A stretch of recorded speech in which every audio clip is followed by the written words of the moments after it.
What's going on, y'all? Terrell Friday here at FutureDDS. Tyler Brown here at FutureDDS. And today we are talking about applying to dental school as an international student. Let's go!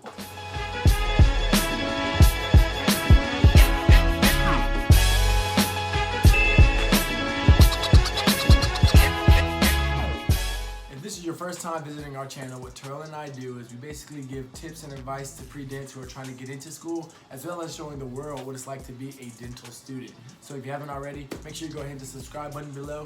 And might as well go ahead and hit the like button already. Go ahead and hit the like button.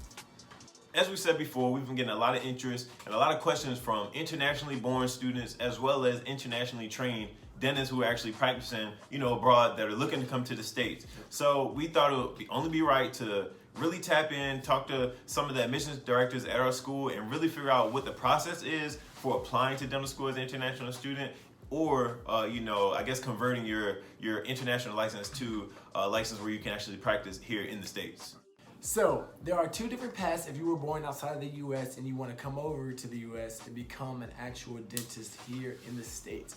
First, you can go the traditional route and go through a 4-year DMD program, DDS program, or you can actually go through an IS program. The first and the traditional type route is basically the same as anybody who's born in the U.S. and wants to become a dentist.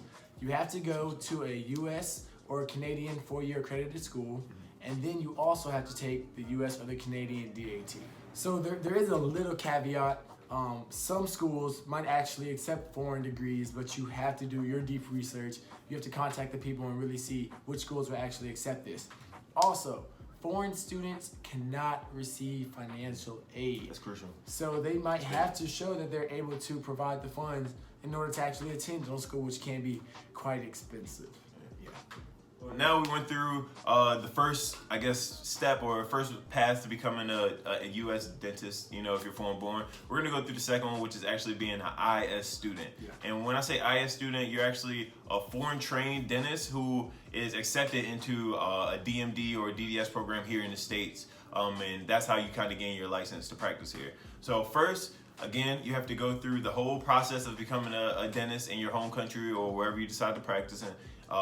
Practice dentistry, and now you have to actually do the MBDE boards exam. So you heard us talking about taking the MBDE part 1. We have to take part 2 coming up soon.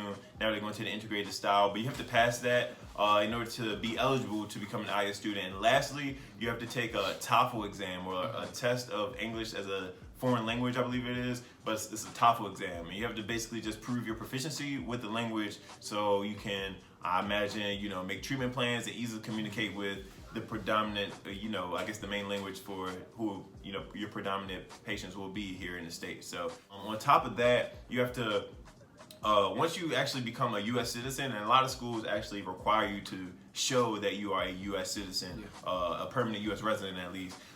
You have to do certain things like work in a dental office maybe for a year or so, or maybe moonlight on the side as a dental hygienist, basically just learning the system of dentistry within the U.S. And that's going to be something that pretty much improves your ability to practice here and improves the strength of your application. You want to do things to improve your application that show that you're learning more about what the culture of where you're going to be working in. So the holidays, the vacation days, how the systems work, the money systems, how taxes are, all those different things that you're going to have to worry about once you actually decide to work here in the States and potentially open up practices here in the States. And a lot of people, like my family even, some people still live outside of the state. So you have to just learn a lot more about how you can move around, how you can really your freedoms within the state and what you have the rights to.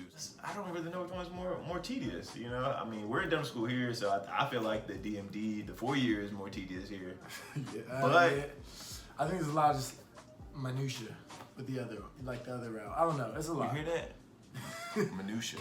It's a lot. It is a lot, though. It's a lot. So, but it's all worth it. It is definitely worth it. It is definitely worth it. But again, you have 2 paths. So I guess if you really know you want to be a dentist and you want to practice in the U.S., then trying to go to undergrad in the U.S. or Canada at an accredited bachelor's, getting that accredited bachelor's degree might be the route for you. Right. If you're already a dentist practicing somewhere, in Europe, wherever. You can, and you finally just make a decision that you want to bring your family to the U.S. or come to the U.S. on your own. IS program is definitely going to be the way for you to go. So. And it's very possible. I mean, how many students do we have now? Yeah, we have about, I think we have about 40 people. About 40. The one thing about the IS programs, not every school has an IS program.